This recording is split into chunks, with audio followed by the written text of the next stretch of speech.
Hey guys and ghouls, welcome back to the Cozy Ghost. I'm your host October, and welcome back to Cozy Ghost Babbles, a series where I babble on about whatever I want for roughly 10 minutes, and we get some opinions out in the air and have some nice peaceful and calm discussions in the comments. So let's get spinning my wheel.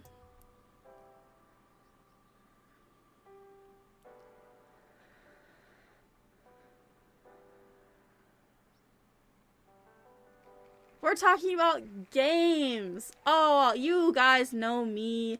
You know me and my love of video games. Yeah, I really love video games. That much is evident by my channel. I am a gaming channel. My name is Cozy Ghost Gaming.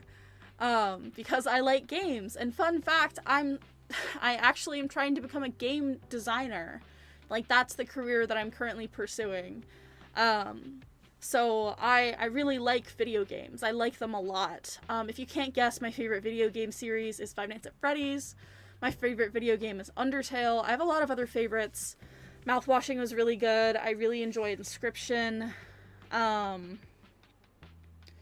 like cozy games too. Stardew Valley, Animal Crossing. Pokemon as a series, super fun. There's tons of games that I really, really like. But to talk about gaming specifically, I think gaming is a really interesting industry because it relies so heavily on, like, the audience. And not in the way that movies rely on the audience to, like, see it and pay for it, but, like, rely on it in the way that the players are the reason that we do this. Like, movies do not change their movies halfway through for, like, the audience. Like, that's not how that works. Like, games are such a fluid medium. And they can you can do so much in a game. Like, you can be literally any genre. Literally portray anything you want in a game. And there's probably someone who's going to enjoy it. It's so fun because it's hard. Gaming is kind of an industry that's kind of impossible to gatekeep, I think, because it's so versatile and there's so much you can do. Like, if I were to just talk about one genre of games, like if I were to just talk about visual novels, I could talk about visual novels for like an hour because you can do so much in a visual novel. There's peaceful visual novels, horror visual novels, romance visual novels. Like, there's so much you can do. Like, the one I played First Snow, that was a cute, sweet, kind of romantic visual novel. I'm playing Cooking Companions, which is kind of a horror visual novel. Like, I'm gonna be playing some more soon. Like, I started another one recently, and I'm gonna be playing a lot more. Like, most dating sims are kind of like visual novels. Like, it's all so interesting because you can do so much in a game that you cannot do in a movie, or in a play, or in a song, or in a book. You can force the player, and that's kind of the whole point of the game, you can force the player to do things they wouldn't otherwise do, and that just evokes so many feelings in itself. Like, playing a game where it's like, oh, the fact that I played this like a game kind of proves something about me as a person.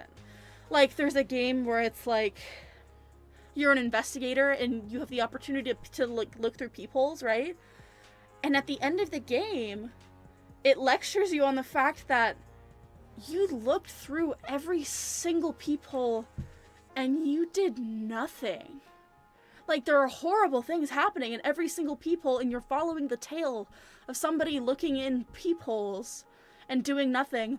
And yet you do the exact same thing and don't do anything and then think you're better than the first person, which you can't because you did the same thing even though you think it's a game. Games have such an ability to transcend boundaries. Games have a way of connecting people that otherwise wouldn't connect, I feel. I mean, games can be a breeding ground for hate, that's for sure, but that's the same with any type of medium. Like, I can say that, like, Call of Duty can have some of the most hateful lobbies I've ever encountered, but then it's like, so does, like, the Star Wars fandom. But so do, like, so many fandoms. Like, it'd be unfair to say that just that just gaming is like super toxic. Like, that's not true. Like, anime is super toxic, movies are super toxic, like everything has a toxic section, because toxic people will gravitate towards anything. So it's not like you can blame games for being toxic or blame games for being violent. That is my least favorite trope about video games. The idea that people who play games are more violent, because that's just not true. Like, even like talking about violent video games, like, it's just playing violent video games doesn't make you a violent person. Do violent people play violent video games? I'm sure they do. But the video game is not the problem. Like, I mean, if video games were the problem, we'd have a whole host of issues like that people just don't have because of games. Like, there's so much that happens in a game. And there's also so much availability in games for vulnerability, for character development, for self-expression. I took a game design class, and basically it laid out the fact that all games have 5 different aspects. Well, more than 5 aspects, but like, a game is either to survive. The goal of a game is either to survive, explore, discover, which is different than explore. There's 2 more and I can't remember them off the top of my head. My professor would be disappointed. No, but games also have 5 genres, or 8 genres. It's like exploration, expression, communication.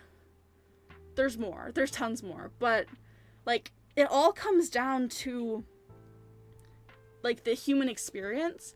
Games are all about the human experience. Even if you're playing a game like Stray, which is about a cat, it's about the human experience.